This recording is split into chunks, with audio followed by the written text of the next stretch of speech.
Jadi saya nggak bisa menanggapi gitu. Tanggapi aja, aku dengar tanggapanmu, nggak apa-apa. Oke. Oke. Belum mulai lah waktunya. Oh ini. Oke.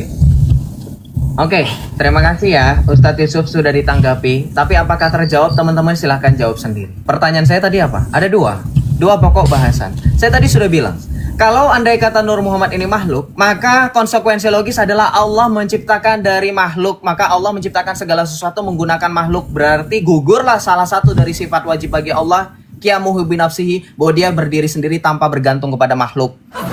Sampai nggak otaknya Yusuf PI? Ini saya sedang mencerdaskan dan menyadarkan Islam ini hakikat Nur Muhammad yang dikatakan oleh Yusuf PI hanya dianut oleh sebagian orang. Ini dipahami secara tidak langsung oleh keseluruhan orang Indonesia Ahlussunnah wal Jamaah. Kenapa salah satunya kalian merayakan Maulid Nabi? Maulid Nabi ada khususan, ada suatu praktik yang namanya Mahalul Qiyam, di mana kalian berdiri dibacakan qasidah, dibacakan suatu selawat, ya. Salah satunya ya silakan itu tadi Yusuf PI mengangguk-angguk, berarti dia membetulkan. Halo kalian berdiri, kalian menyambut. Ini salah satu tanda gerakan bahwa Muhammad itu hadir.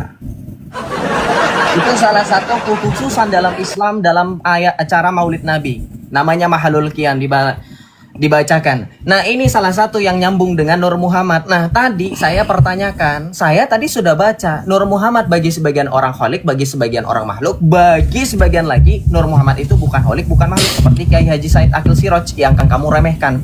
Padahal tadi website yang Ustadz Yusuf PI bawakan itu websitenya NU. Dan teman-teman, Said Akil Siroj itu mantan Rais Aam PBNU. Ya betul. Jadi ketika Anda meremehkan Rais Akil, padahal Said Akil itu adalah Rais Aamnya PBNU. Kalau dilanjut lagi berbicara mengenai Nur Muhammad, tadi pertanyaan saya belum terjawab. Di dalam surah Yasin dikatakan innama amruhu iza arada syai'an ayyakula lahu kun fayakun. Yasin ayat 82. Allah berfirman, sesungguhnya urusannya apabila Allah menghendaki sesuatu, dia hanya berkata jadilah, kun fayakun. Kenapa justru ternyata setelah dibongkar Allah perlu Nur Muhammad untuk menciptakan segala sesuatu? Begini loh Ustadz, maksud saya berarti Islam selama ini teologinya monoteistik yang tidak mutlak. Kenapa? Karena Allah butuh makhluk untuk menciptakan. Padahal harusnya Allah tidak serupa dan setara dengan makhluk. Laisa kamislihi. Kita menciptakan sesuatu, menciptakan handphone pakai yang namanya alat bantu. Harus ada alatnya, harus ada peralatan perlengkapan. Sekarang kalau misalkan Islam menganggap Allah satu-satunya Tuhan, kul huwallahu ahad, kenapa Allah butuh Nur Muhammad untuk menciptakan segala sesuatu? Itu yang harusnya dijawab. Saya tidak mendapatkan jawaban apapun. Itu tadi pertanyaan saya. Yang kedua, saya tadi sudah bantah juga. Ketika Nur Muhammad dikatakan tidak sesuai dengan Al-Quran, lantas kenapa ini berkembang dalam akidahnya Islam dan menjadi bagian syariatnya Islam?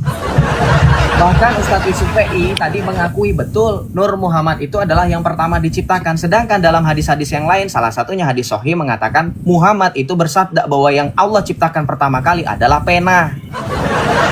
Ini banyak kontradiksi.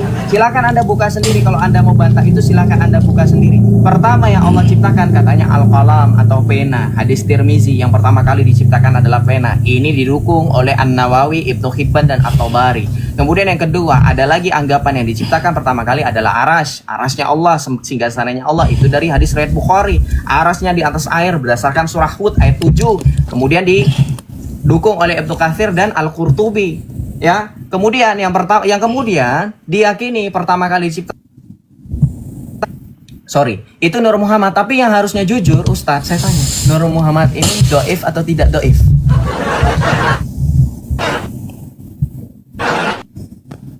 Oke.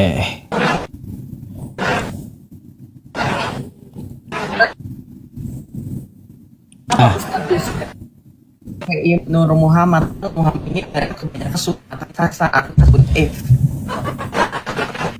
diskusi dan beliau Nur Muhammad Unifah sudah mengakui ini satu ternyata Yusuf PI mengakui dan mengimani Nur Muhammad dengan mengatakan ya betul memang Nur Muhammad adalah yang pertama Allah ciptakan.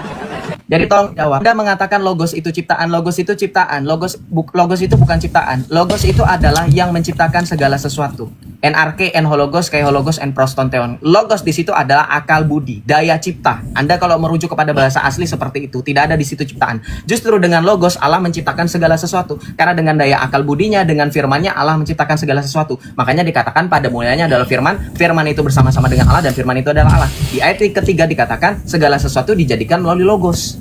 Jadi bukan logos itu ciptaan. Mana datanya logos itu ciptaan? Silahkan dibantah dan dijawab pertanyaan saya.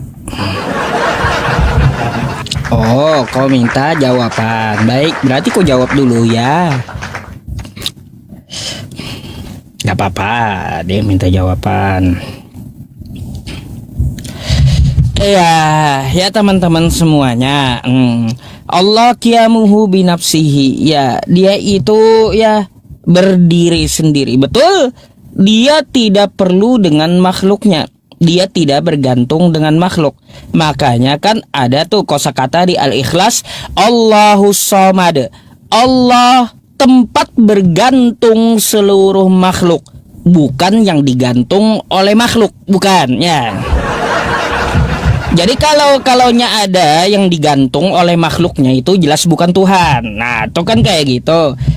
Coba dirasa-rasa aja siapa yang digantung kan gitu. Ya, itu berarti bukan Tuhan gitu ya, Sep ya. Udah jelas kau tahu tuh ayatnya kan kayak gitu. Terus kau berkata, ya yang dijadikan itu pena. Awalnya kan kayak gitu, al-kalam kata kamu. Tapi di satu sisi katanya adalah Nur Muhammad. Berarti Allah memerlukan sesuatu dong. Ya, memerlukan nur dong untuk menciptakan kata kamu keseluruhan. Ya kan kayak gitu.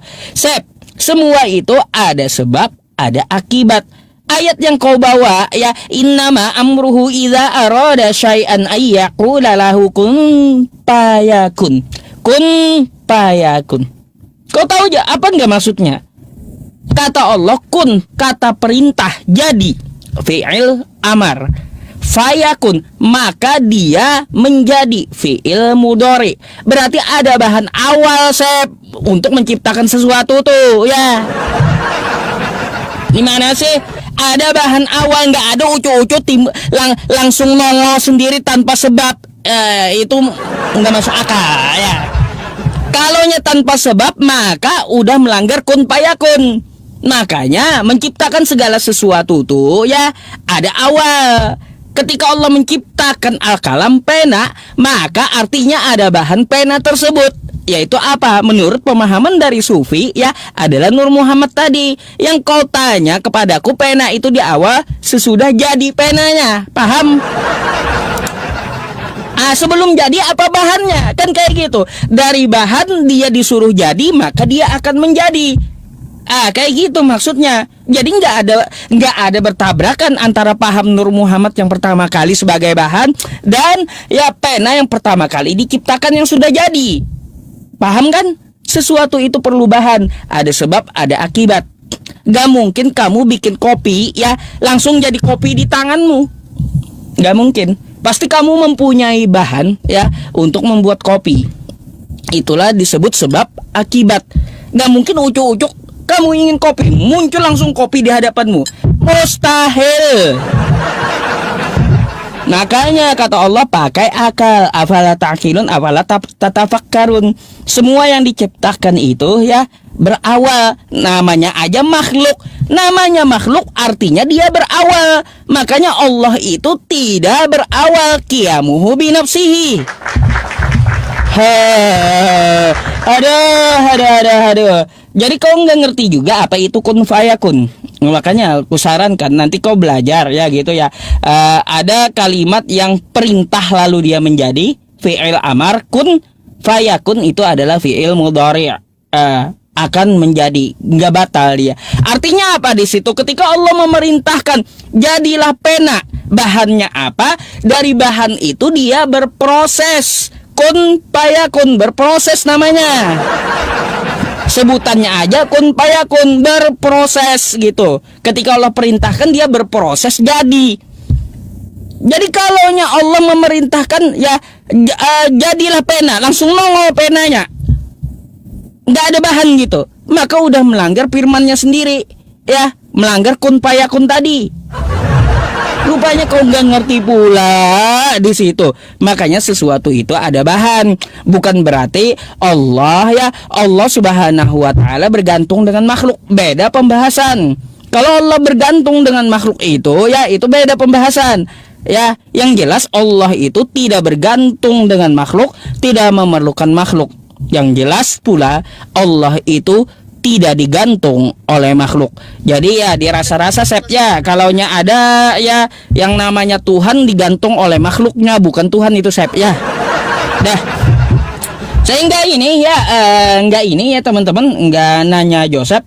Mungkin kita dengarkan aja tanggapan Joseph terakhir ya, karena teman-teman yang lain juga dari tadi meminta saya Kristen yang lain juga kelamaan kan, kalau sama Joseph juga bosan teman-teman menyimak gitu. Ya mungkin kita bahas ini kan cukup setengah jam lebih-lebih.